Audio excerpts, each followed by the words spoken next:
जहां एक तरफ चाइना ने अपने इतिहास का सबसे बड़ा रक्षा बजट सामने रखा है, क्या होने वाला है कुछ बड़ा, तो वहीं दूसरी तरफ चाइना के इतिहास में पहली बार प्रीमियर के संग भी कुछ ऐसा हुआ है जो 30 सालों में कभी नहीं हुआ था। जहां चाइना में एक तरफ ये सब कुछ हो रहा है तो वहीं दूसरी तरफ भारत को 5 साल का वक्त मिला है। 5 साल में बहुत सारी चीजें बदल जाने वाली है। जियोपॉलिटिक्स में इस वक्त बहुत कुछ चल रहा है, जानने को बहुत कुछ मिलेगा। आइए जानते हैं इन खबरों को विस्तार से। चीन ने साल 2024 के लिए अपने रक्षा बजट को 7.2% बढ़ा दिया है। इसे अब 19.61 लाख करोड़ कर दिया गया है। वहीं भारत का रक्षा बजट कितना है? 6 लाख करोड़, यानी कि चीन का डिफेंस बजट भारत से करीब 3 गुना ज्यादा है। चीन ने रक्षा बजट ऐसे समय में बढ़ाया है जब उसकी अर्थव्यवस्था काफी बुरे दौर से गुजर रही है। 2024 के लिए चीन का रक्षा खर्च 5 साल में सबसे ज्यादा है। चीन ने इस साल के लिए आर्थिक विकास का लक्ष्य 5% सेट किया है। मंगलवार को संसद में बजट से जुड़ी रिपोर्ट साझा करते हुए चीन ने ताइवान को लेकर भी सख्त रुख अपनाया है और उसने ताइवान के लिए शांतिपूर्ण एकीकरण यानी ताइवान को चीन में मिलाने के शब्द को हटा दिया है। चीनी राष्ट्रपति शी जिनपिंग के कार्यकाल के दौरान रक्षा खर्च में भारी बढ़ोतरी हुई है। ये साल 2013 में 8.45 लाख करोड़ था जो अब 19.61 लाख करोड़ पहुंच गया है। इसके साथ ही ये लगातार 30वां साल है जब चीन ने अपने डिफेंस बजट को बढ़ाया है। हालांकि चीनी सेना का बजट अब भी अमेरिका के बजट से 54 लाख करोड़ रुपए कम है। रिसर्च रिपोर्ट्स में दावा किया जा रहा है कि इस बार के रक्षा बजट का सबसे ज्यादा हिस्सा नए उपकरण पर खर्च होगा। चीन ने साल 2035 तक अपनी सेना को पूरी तरीके से मॉडर्नाइज करने का लक्ष्य रखा है। वहीं चीनी सेना को 2027 तक वर्ल्ड क्लास सेना बनाने का टारगेट भी सेट किया गया है। इससे पहले साल 2023 में चीन ने ताइवान और साउथ चाइना सी पर अमेरिका से बढ़े विवादों के बीच अपने डिफेंस बजट को 4.2% तक बढ़ाया। इसके बाद चीन डिफेंस बजट पर खर्च करने वाला दुनिया का दूसरा सबसे बड़ा देश बन गया था। अमेरिका और चीन के बाद भारत मिलिट्री पर खर्च करने वाला दुनिया का तीसरा सबसे बड़ा देश है। Stockholm International Peace Research Organisation की रिपोर्ट के मुताबिक भारत ने 2022 में अपनी सेना पर 76.6 बिलियन डॉलर यानी कि 6 लाख करोड़ रुपए खर्च किए, जो 2020 के मुकाबले 0.9% और 2012 के मुकाबले 33% ज्यादा है। 2023 में भारत के रक्षा बजट में 69 करोड़ रुपए का इजाफा किया गया। इससे पहले जून 2023 में चीनी सेना के डिप्लोमेट्स ने कहा था कि भारत चीन को चुनौती नहीं दे सकता है। भारत ने अपनी सेना को मॉडर्नाइज नहीं किया है,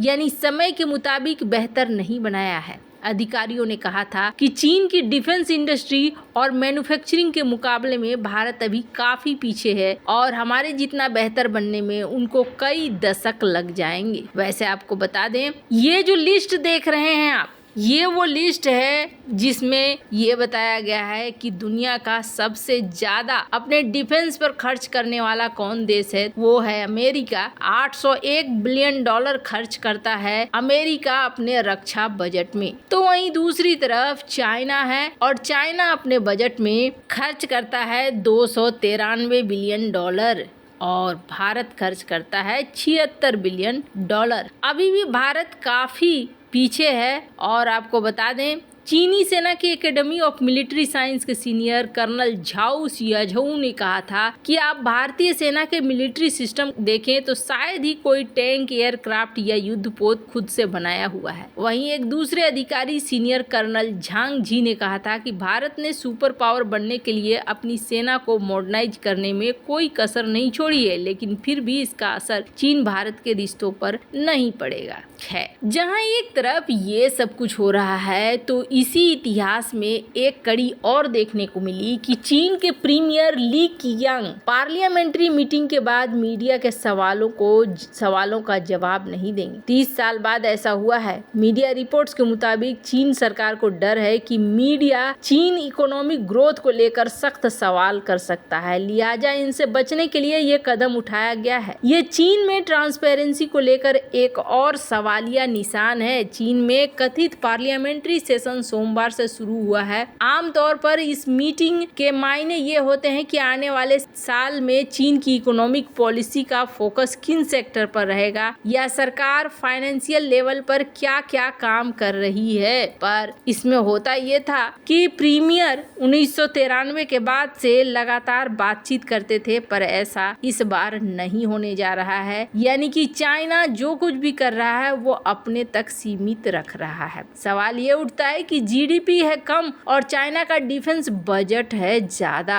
ऐसे में कहीं ना कहीं चाइना को डर भी लग रहा है। जहां एक तरफ ये सब कुछ हो रहा है तो वहीं दूसरी तरफ एक बड़ा बवाल बचा है। और आपको बता दें, इसमें भारत ने एक बहुत ही तगड़ा वाला निर्णय लिया है और ये निर्णय लिया गया है ताइवान, साउथ कोरिया और चाइना को देखते हुए। खैर, जहां एक तरफ ये सब कुछ हो रहा है वहीं दूसरी तरफ क्या है 5 ईयर टारगेट भारत का। स्क्रीन पर एक आर्टिकल देख रहे हैं। भारत ने खुद के लिए एक टारगेट बनाया है और ये टारगेट है 5 साल का। 5 साल के अंदर Bharat Taiwan, south Korea, China in तीनों को पछाड़ देगा, ये टारगेट रखा गया है। सेमीकंडक्टर मैन्युफैक्चरिंग में अगले 5 सालों में भारत बहुत सारी चीजें बदलने जा रहा है। कहा जा रहा है कि भारत यहाँ पर $10 बिलियन का इंसेंटिव देने जा रहा है, सिर्फ इसलिए कि यहाँ पर प्रोडक्शन यूनिट्स वगैरह बनाए जा सकें। और जो निर्भरता है जो